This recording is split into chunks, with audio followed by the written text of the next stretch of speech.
Coast? Alors, le West Coast, une grande histoire. Pour tout te dire, c'est un peu lié au président, alors lié en parallèle avec le début de Rock Caliente. Avant d'arriver à Rock Caliente, je connaissais déjà Vincent parce que à l'époque, j'organisais des soirées rock boogie lindy sur Marseille, au warm-up à la Pointe Rouge. Et à la même période, Vincent commençait à organiser ses soirées rock salsa. Et du coup, on est rentré en contact et on s'est soutenus mutuellement pour apporter des danseurs les uns chez les autres. Et un soir, un groupe vient me voir en me disant, oui, Jérôme, on devait être sur un stage et finalement quelqu'un a annulé. Est-ce que tu serais pas intéressé toi ou est-ce qu'on peut pas faire la pub lors des soirées, etc. J'ai dit, bah, écoutez, ça tombe quand? Et ça tombait pendant les vacances d'été. Et moi, étant professeur des écoles, je dis bah, peut-être que ça peut m'intéresser, comme je voyais les gens danser. Et c'était un stage de Lindy Hop.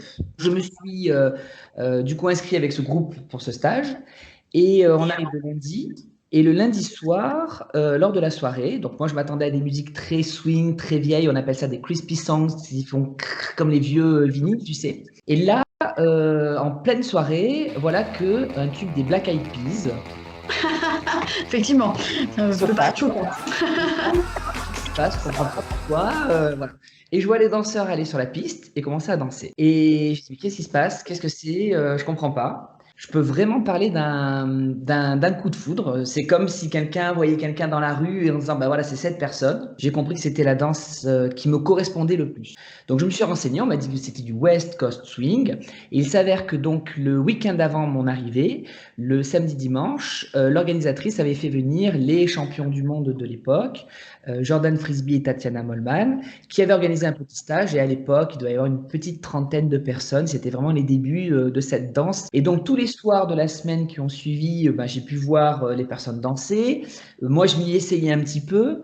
Et à partir de là, ça a été un gros coup de foudre. Il s'avère que l'été d'après, une amie m'a proposé de partir en Polynésie voir une autre collègue. Donc, je suis parti en Polynésie. Et entre mon coup de cœur et mon premier cours de West Coast, j'ai attendu 2 ans. Alors, en 2005, j'ai découvert le West Coast et mon premier stage a été en 2007, en tout cas en tant qu'élève. Donne-nous un peu les caractéristiques du West Coast. Pour quelqu'un de totalement débutant, comment tu pourrais le caractériser? Alors, c'est toujours, enfin, on va retrouver quand même des caractéristiques identiques dans toutes les danses à deux. Maintenant, je vais donner 5 grands points, moi, qui me parlent. Dans les caractéristiques, déjà, je vais parler de connexion. Alors ça, c'est un mot que moi, je n'avais pas entendu forcément avant, même s'il est nécessaire dans la danse à deux. Mais en 5 mots, moi, je parlerai de connexion. Voilà, qui est une grosse technique de placement de corps. Je dirais fluidité au niveau de la danse, avec des mouvements beaucoup moins toniques, mais beaucoup plus fluides. Je parlerai également bien sûr de musicalité, c'est très important, mais en termes de musicalité, on va pas parler de macro-musicalité, parce que très souvent, on va parler de structure. Nous, on va aller avec le West Coast aussi en micro-musicalité, c'est-à-dire que le petit accent, le petit instrument qu'on va entendre derrière, on va le jouer avec l'épaule, et donc c'est vraiment cette musicalité qui me passionne et qui m'intéresse. Le quatrième point, je vais parler de créativité. Et ça, D'accord. c'est rare parce qu'en fait, dans les danses, en général, on a des figures et on enchaîne des figures. Là, il s'avère que c'est tout un jeu qu'on va enclencher avec son ou sa. Et il s'avère que, pour te définir la chose, c'est-à-dire que moi, quand je vais lancer le début d'une figure ou d'un mouvement, c'est moi qui initie le début. Par contre, je ne sais jamais comment ça va se terminer. Et ça, c'est Ah, ça intéressant. c'est sympa. C'est-à-dire que ça va être aussi le rôle de la danseuse d'influencer mon guidage. Et c'est pour ça qu'on dit que les danseuses, les followers, ont aussi une part de liberté dans cette danse pour influencer les connexions, le guidage du danseur. Donc elles vont quand même avoir une possibilité de proposer des choses. Et ça me plaît énormément. Et du coup, le cinquième point, moi, c'est celui que je mettrai le plus en avant, c'est vraiment un vrai partage. C'est un travail d'équilibre de danseur-danseuse. C'est pas un enchaînement de figures avec un enchaînement prédéfini. Tout se fait vraiment sur la musique, avec la personne, avec l'émotion qu'on a sur le moment,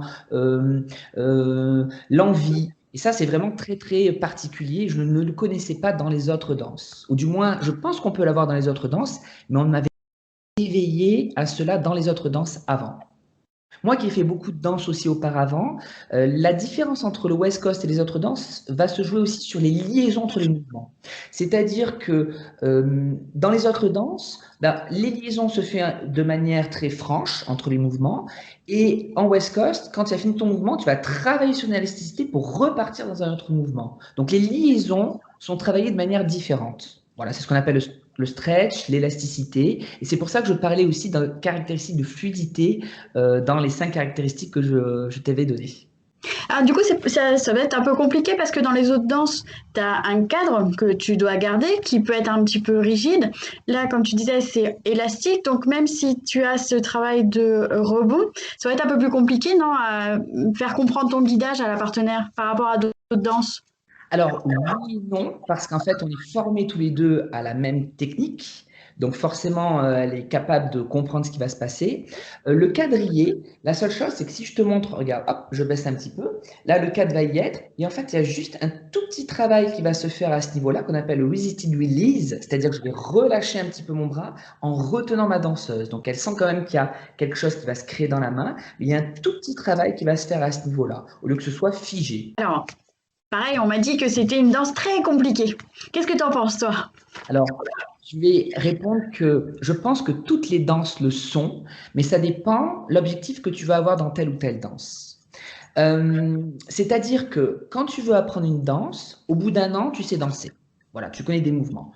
En revanche, si tu veux progresser, il va falloir travailler la finesse d'une danse. Et parce que si tu veux progresser, on va t'apprendre ben, justement, ben, si on parle toi aussi de macro-technique et de micro-technique, tu vois, le placement de pied, le placement de bras, le placement de centre.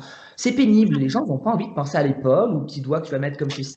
Et ça, je l'entends. Donc, du coup, oui, tu peux aller dans un travail très technique, mais aussi tu peux quand même avoir une possibilité de t'amuser quand même simplement. Après, par rapport à d'autres danses, on a besoin de plus de temps pour s'amuser même simplement. Et c'est vrai que c'est une danse qui est technique. Après, on peut rester dans quelque chose de très, on va dire, joyeux et simple. Mais c'est vrai que pour arriver à quelque chose de simple et ludique, il y a quand même un petit peu de technique derrière. Donc, Tu le conseillerais quand même à quelqu'un qui n'a jamais dansé? bien sûr, bien sûr. D'accord. On n'est pas obligé d'avoir déjà eu fait une danse pour faire du West Coast ou même les autres danses. Il y a des cours à tout niveau. Et moi, je pense qu'on peut tout enseigner. On peut enseigner de la technique, on peut enseigner de la micromusicalité à tous les niveaux.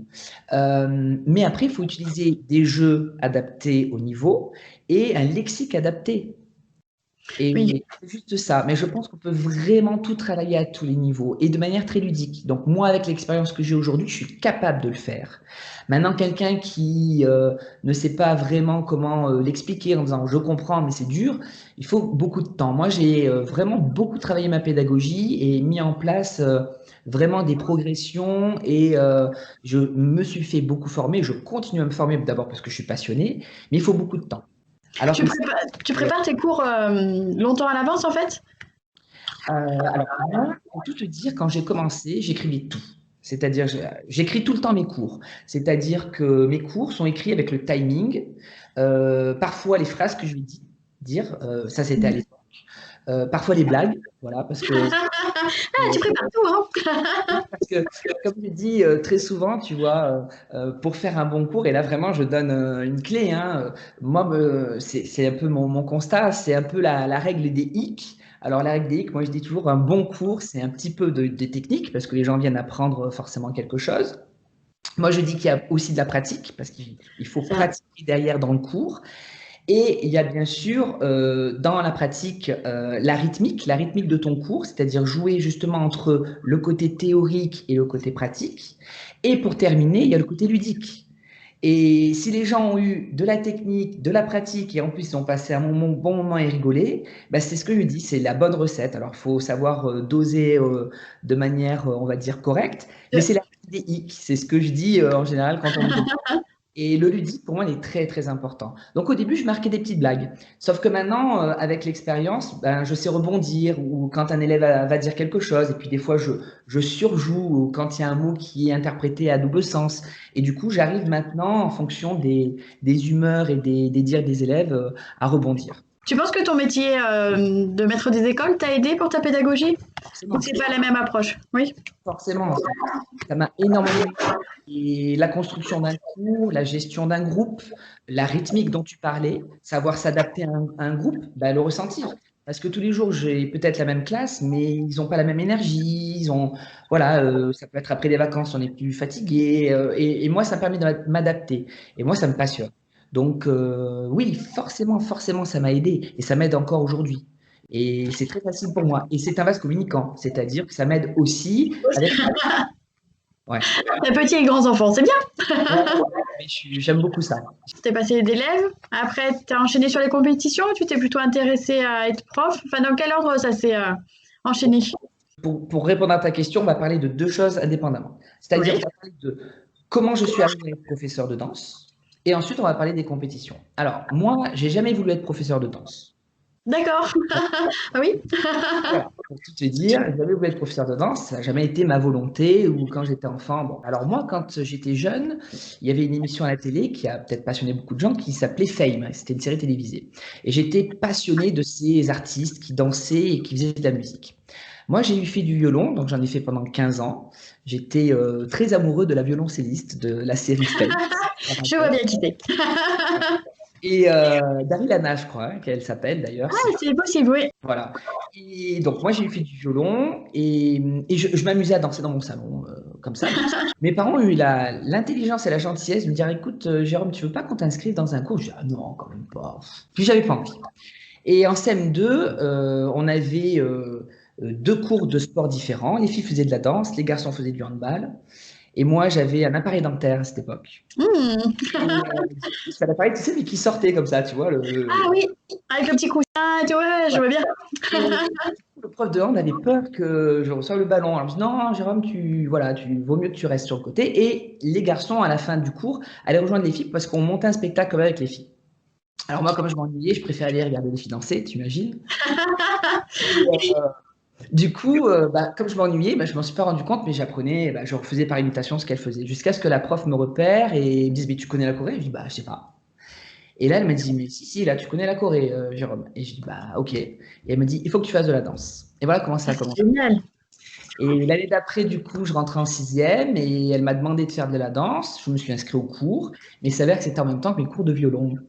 Ah, Donc, ma mère m'a dit, enfin, mes parents m'ont dit, Jérôme, il faut que tu choisisses. Et comme j'avais commencé le violon 3 ans auparavant, j'ai continué le violon. Donc, j'ai laissé la danse de côté. Et à l'âge de 17 ans, j'ai une amie à moi qui m'a dit, oui, ça t'intéresse pas de faire du rock? Et puis moi, j'aimais beaucoup la musique rock. Je dis, pourquoi pas? Donc, je me suis enclenché avec elle. Donc, c'est même pas moi qui ai fait la démarche d'aller sur un cours de danse à deux, hein, voilà. Et voilà, alors ça est allé très vite. Le prof a estimé que j'avais des capacités. Il m'a pris un peu sous son aile, il m'a formé, il m'a fait faire des compétitions. Et par la suite, je suis devenu aide moniteur en cours, jusqu'à gérer un cours. Ça s'est fait de manière sans que je m'en rende compte, en fait. Et voilà comment j'ai été amené à donner mon premier cours de danse. Et ensuite, j'ai arrêté, donc d'être dans cette école, parce que je voulais passer mon concours de professeur des écoles. Et j'étais tellement pris par la danse que je me dis, bon, il faut vraiment que je me concentre. J'ai arrêté du coup tout au niveau de la danse, mais j'avais envie quand même d'être danseur. Donc, parce que l'arrêt est brutal quand même. En général, on est tous des drogués une fois qu'on a mis le pied dans la danse. Donc là, si tu arrêtes tout, compliqué.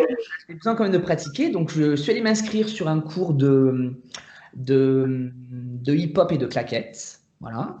Et en arrivant dans la salle d'attente, je voyais, j'ai une personne qui m'a reconnu, me dit, ah, Gégé, tu te rappelles, on a fait des compétitions ensemble, j'attends ma fille, comment tu vas? Est-ce que tu donnes toujours des cours à tel endroit? Je dis, non, non, j'ai arrêté, je passe mon concours de professeur des écoles, j'ai préféré voilà, me concentrer à mon concours, etc. Bon.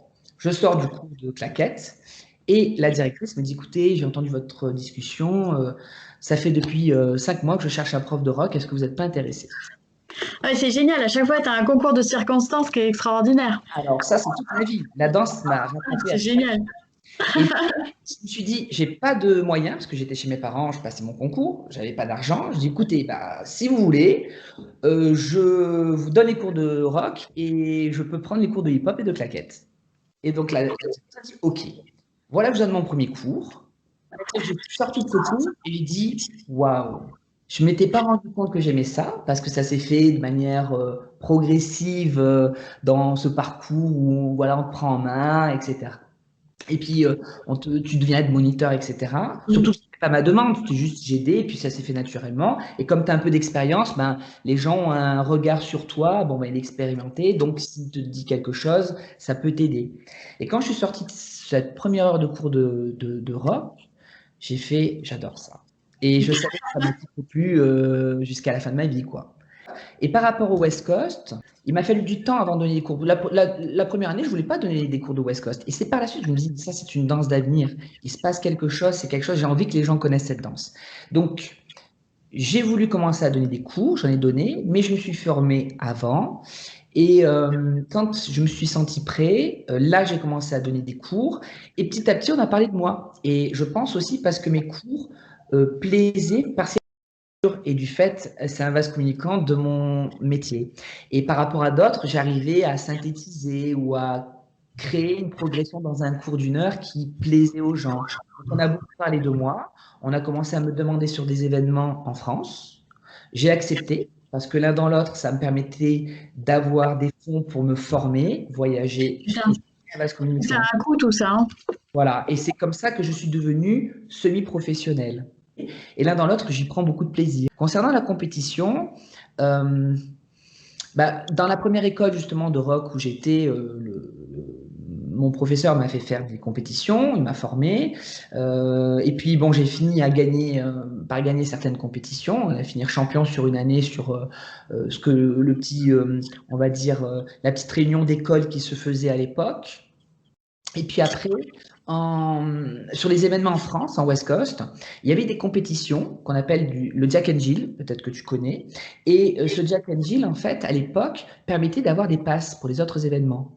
Donc moi, si tu veux, on le faisait parce que moi, j'étais intéressé pour avoir forcément des passes sur les événements pour apprendre et ça me faisait encore une possibilité de ne pas dépenser de l'argent. Donc, Alors, comment ça se passait le Jack and Jill? Explique-nous. le Jack Hill, moi je connaissais pas, hein, c'est très particulier parce que à l'époque, moi, ma première compétition, je m'inscrivais avec ma partenaire. Voilà. D'accord. Donc ça, pour moi, c'était ça une compétition de danse à deux. Et le Jack and Jill, c'est pas du tout le cas parce qu'en fait, tu t'inscris seul. Et au départ, tu vas danser avec différentes partenaires et les juges vont choisir de manière indépendante les danseurs et les danseuses et vont prendre pour eux les meilleurs danseurs et les meilleures danseuses.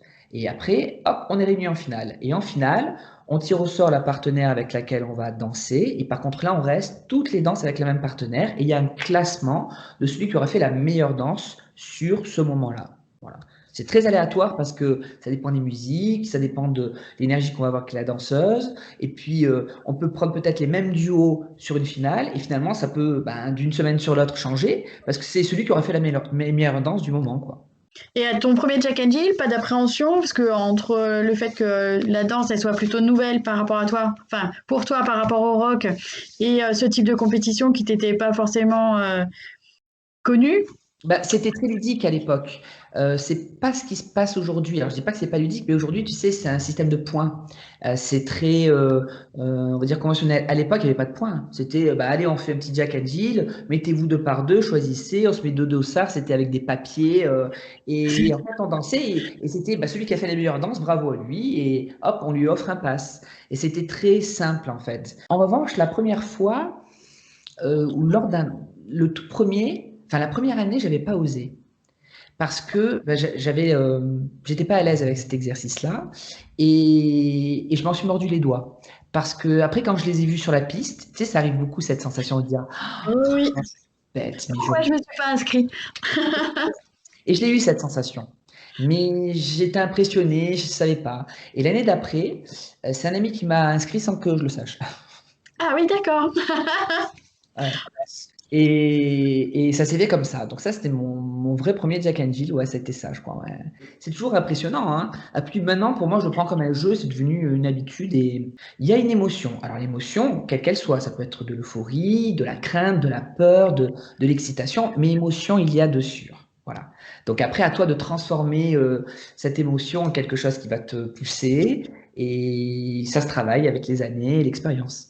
Du coup, donc, tu as quand même eu un beau palmarès en Jack and Jill. Dis-nous tout, pour Bah, ceux qui sont pas au courant.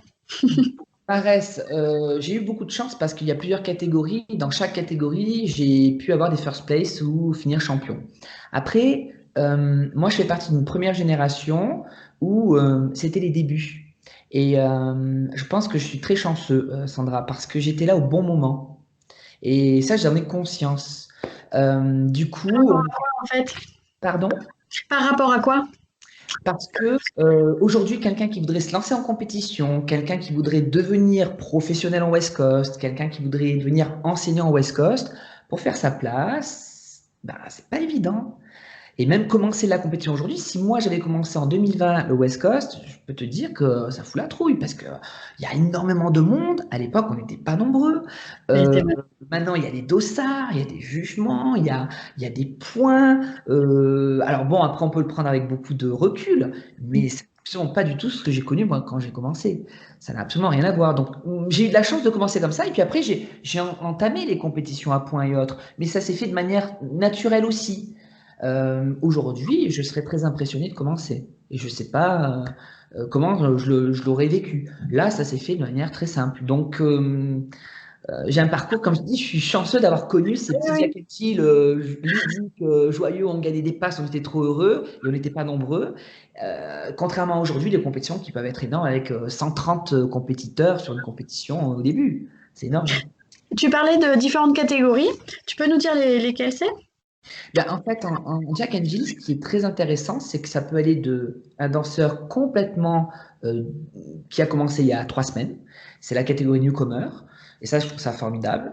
Après, tu vas avoir novice. Après, tu vas avoir intermédiaire, avancé, All-Star. Donc moi, je suis en catégorie All-Star. Et après, tu as champion. Les champions, c'est souvent les professionnels, les professeurs qui voyagent et autres, ou pas forcément, mais de manière générale, ce sont souvent les professionnels. Et pour changer de chaque catégorie, tu dois cumuler des points, tout simplement. En fait, tu t'es pas arrêté là, parce que non seulement tu as fait les compétitions, mais tu es passé à juge. Bien, alors c'est toujours pareil, Sandra. Je vais te dire. Au début, tu sais, en Europe, moi qui ai eu la chance donc de voir l'évolution du West Coast en Europe, euh, on a fait appel aux danseurs les plus expérimentés au début pour soulager les pros au niveau des compétitions. Parce qu'au début, c'était les pros qui nous jugeaient, les champions. Mais au fur et à mesure, on était de plus en plus nombreux. Donc, les catégories prenaient beaucoup plus de temps. Donc, par exemple, quand on était très nombreux en novice, bah, il fallait au moins 5 tours de prélim. Et donc, ça prenait beaucoup de temps Oui. dans l'après-midi. Donc, du coup, au lieu que ce soit les champions qui passent tout l'après-midi à juger, ils ont commencé à demander à des danseurs un peu plus expérimentés de juger.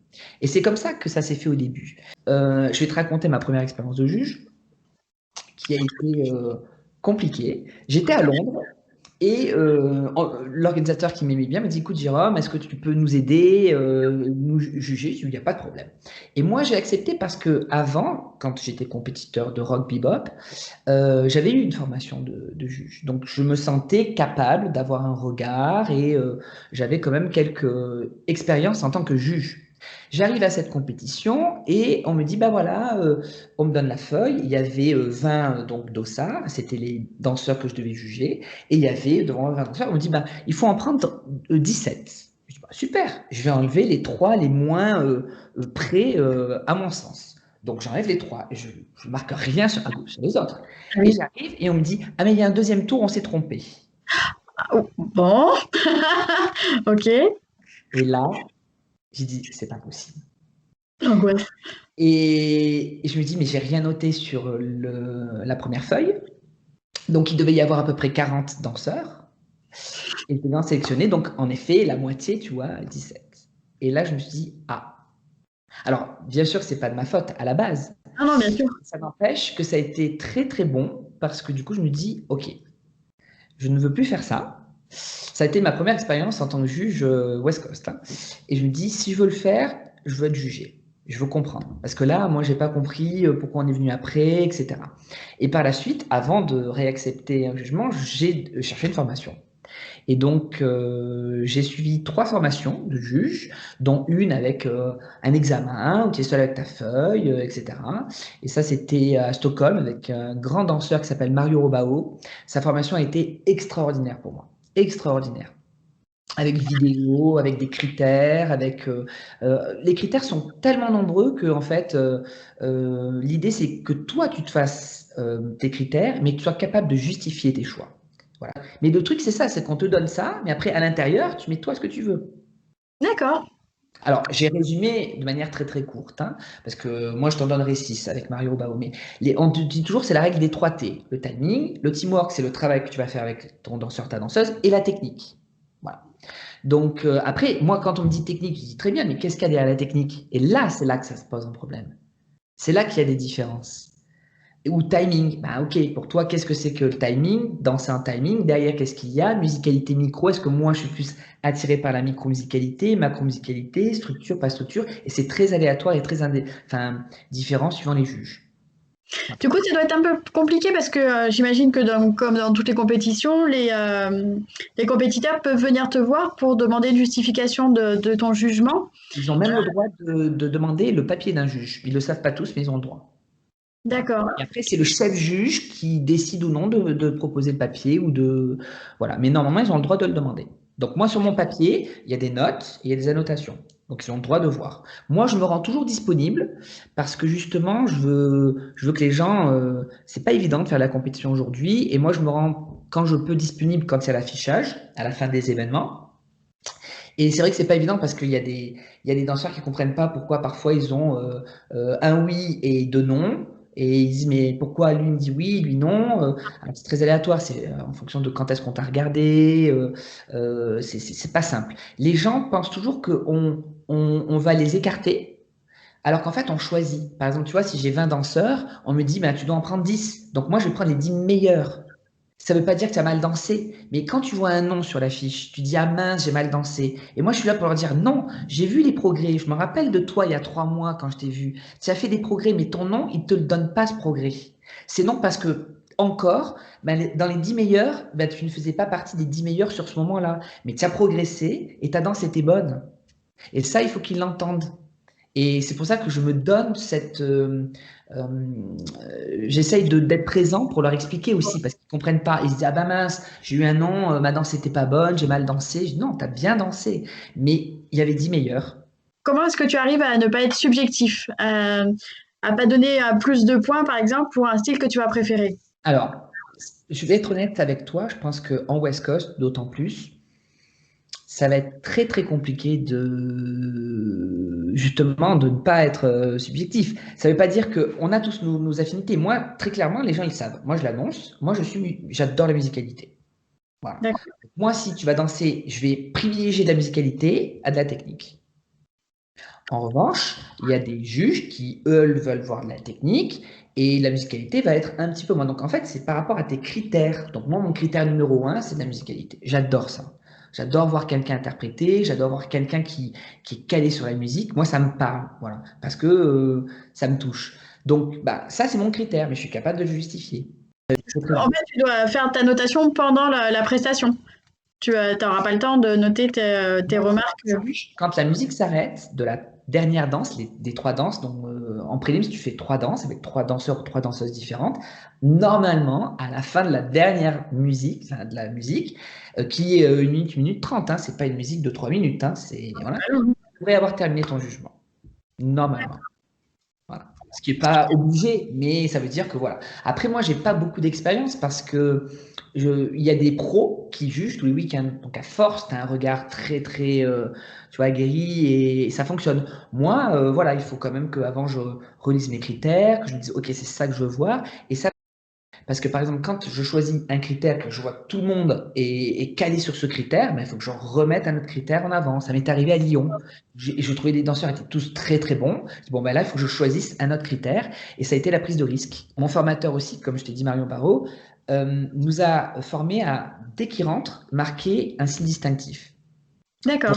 Tu vas avoir un petit rappel de la personne. Et quand les gens me disent oui, alors qu'est-ce que tu penses? Oui, quelle couleur? Alors il y a eu la période des fluos, tout le monde mettait du fluo pour se faire remarquer. Après, non, c'était formidable, tout le monde avait du fluo. Et moi, quand j'étais formé, c'était à Stockholm, et puis il y avait des thèmes de soirée, et du coup j'étais en mock juge. Un mock juge, c'est quelqu'un qui va s'entraîner. Et donc on s'entraîne, et pour marquer les signes distinctifs, le thème c'était bleu et blanc, ils étaient tous en bleu et blanc, donc mais pas de couleur. Ils étaient tous blonds et blonds, puisqu'on était en Stockholm. Écoute, c'était à mourir de rire parce qu'on s'est regardé avec lui, mais on peut marquer aucun signe distinctif, ils sont tous de la même couleur et ils sont tous pareils, quoi. Et quand on me demande un conseil, je leur dis toujours, pensez à un imprimé ou pensez pas à une couleur. Bah, si tu prends par exemple, tu vois, un haut avec des fleurs, bah, le haut avec des fleurs, je sais qui c'est. Moi, j'avais toujours un poignet de force. Et t'as pas de tenue, par contre, réglementaire en compétiteur? À l'époque, c'était très important, c'était pantalon obligatoire, chaussures de danse obligatoire. Moi, quand D'accord. j'ai commencé, puis alors après, par la suite, ça a été jean, chaussures comme tu voulais, etc. Ce qui me dérange pas, parce que je trouve que c'est ouvert à tout le monde. Après, je me rappelle à Budapest, on était revenu à, c'était tenue pantalon obligatoire. Donc, c'est-à-dire jean, c'était refusé. Mais ça dépend le chef juge. Et c'est vrai qu'avec l'évolution, on a vu beaucoup de choses, beaucoup de choses. Alors parlons-en de cette évolution. En compétition, en fait, ce qui se passe, je parle de la compétition, mais parce que c'est les vidéos qu'on voit finalement, tu vois, souvent. Euh, Moi, ce que je vais te dire, c'est que, alors, si on parle de l'évolution de cette danse, c'est une danse que j'aime énormément parce qu'elle évolue en permanence. Et c'est très déstabilisant pour certains. Pourquoi? Parce qu'en fait, les musiques changent et que en West Coast, c'est une danse qui n'a pas une musique propre. Il n'y a pas d'identité musicale. Tu peux danser sur du blues, tu peux danser sur du swing, tu peux danser sur beaucoup de musique. C'est ce qui plaît à certains, c'est ce qui, on va dire, perd d'autres. Mais en général, moi, je sais que ça, c'est, si tu veux, mon accroche à les gens. C'est quoi, qui que tu sois, je sais qu'à un moment donné, je vais t'avoir sur une musique. D'accord. C'est-à-dire que c'est obligé qu'à un moment donné, tu dises, ah, je kiffe ce son, ah, c'est trop bien de danser dessus. C'est obligé.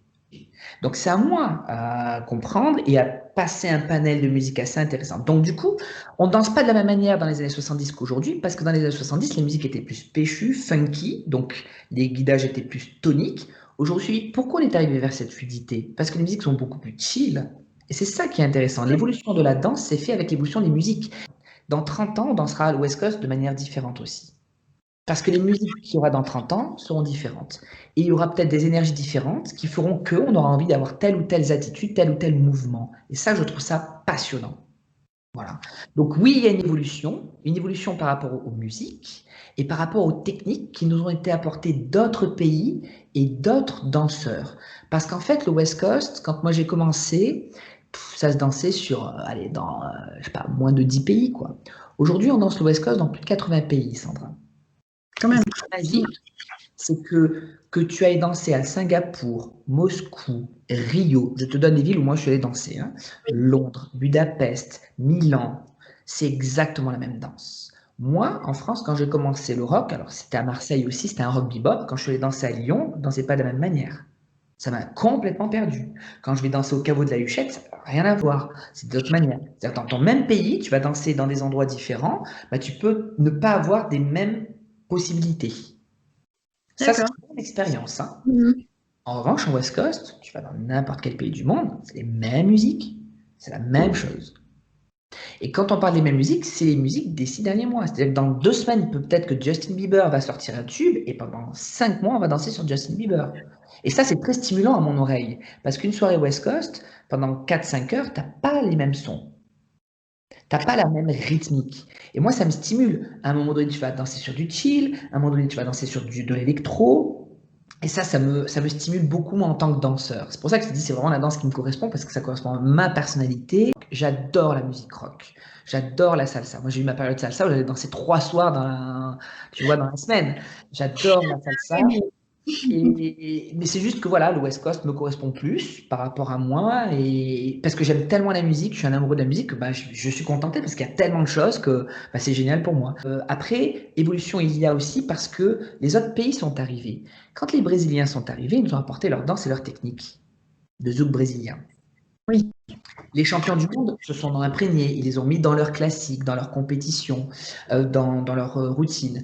Et même les musiques, du coup, ils nous ont apporté des musiques. C'est-à-dire qu'aujourd'hui, ce qui est bluffant, c'est qu'aujourd'hui, et d'ailleurs tu vas voir, dans beaucoup de musiques, on parle de rythmique de tropical house beat. Je peux te mettre une musique là pour te faire écouter? Alors en fait, c'est ça qui est étonnant. C'est-à-dire qu'en fait, en termes de rythmique, tu vas avoir la rythmique contemporaine, tu vas avoir une rythmique swing, ça fait poum papa, tout ta, très très swing. Et tu vas avoir maintenant, depuis 2 3 ans, tous les artistes qui se mettent à cette rythmique qui a été créée à Ibiza. Et ça, c'est-à-dire que même moi, quand j'entends un tube français qui sort, ils sont tous sur la rythmique. Alors, je vais essayer d'en trouver un. Je suis pas fan de TikTok, mais c'est pam, pam, pam, pam, pam, pam, pam, pam, pam, pam. Et ça, c'est comme de la samba. Un et deux, et un et deux. Et toutes les musiques actuelles qui sortent ont cette rythmique. Justin Bieber, tout ce que tu vas entendre.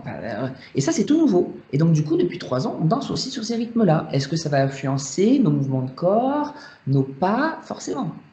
Tu dois intégrer aussi tes mouvements de hip-hop que tu as appris, de claquettes. Bien évidemment. Donc du coup, moi qui fais du modern jazz, qui fait un tout petit peu de contemporain, mais j'ai dû faire 15 ans de jazz. Donc forcément, c'est pour ça aussi que cette danse me plaît, parce que je peux du coup travailler dans les mouvements de corps de manière particulière. Mais forcément. Et c'est pour ça que quand on voit des danseurs arriver, ben, des fois ils ont des bagages de ouf. Et les meilleures danseuses des championnes, elles sont parfois. Il y en a une qui est arrivée il y a très peu de temps, qui est une ballerine. On peut trouver aussi des danseuses qui viennent du hip-hop. On les connaît, hein, toutes. Elles ont toutes des mouvements de corps, mais incroyables, des isolations de corps de ouf. C'est des danseurs incroyables. Mais tous les grands champions ont forcément un passif de danseurs incroyable. C'est comme Benji Schwimmer, qui lui a gagné, je crois, la deuxième saison de So You Think You Can Dance, si tu connais cette émission. Oui, oui, je connais. Voilà, donc c'est un danseur de West Coast et le mec, il est extraordinaire. C'est un danseur contemporain, hip-hop, il crée des chorés pour des chanteurs, etc. Donc, les champions ont tous forcément un passif de danseurs autres et qui font qu'ils sont incroyables. Incroyables. Mais en tout cas, je te remercie beaucoup d'avoir pris le temps déjà de répondre à toutes les questions. Et puis, on se retrouve dès que la période Covid Bien sûr. s'arrête un petit peu. On se retrouvera. Donc voilà, on ne connaît pas encore vraiment le moment, mais de sûr on se retrouvera et de sûr on prendra plaisir à danser parce que finalement la danse c'est intergénérationnel et c'est sûr qu'on va se retrouver, faire la fête ensemble et profiter. Donc il faut juste être patient et on se retrouvera de sûr. On ne sait pas quand, mais ça se fera. Ouais. C'est sûr. À très vite alors. Merci beaucoup. Merci beaucoup. Merci de ta gentillesse.